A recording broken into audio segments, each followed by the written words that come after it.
जय श्री राम। जब दूसरों की बेटी में मीन मेक, सब कुछ अच्छा होने के बाद भी मीन मेक करके इधर उधर आग लगा के, ठीक है, और हंसने का मौका, हंसाने का मौका ढूंढती हैं कि इनके तो ऐसा हो गया, उनके तो वैसा हो गया, जबकि ऐसा वैसा कुछ नहीं। अब तुम्हारा वैसा हो गया, जैसा हो गया, अब खुश हो। कर्मा है, ऊपर वाला देखता है तुम किसके लिए सच बोल रहे हो, किसके लिए झूठ बोल रहे हो। अब तुम्हारे आगे आया, तब तुम्हें समझ में आया, अब हंसो। सबके लिए तो तुम बड़ा हंस लेती हो, अब अपने लिए भी हंसो।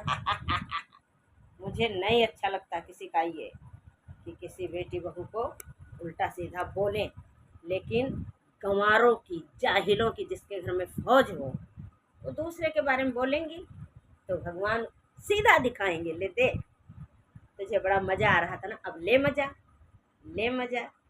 जय श्री राम। जो बो वो काटो।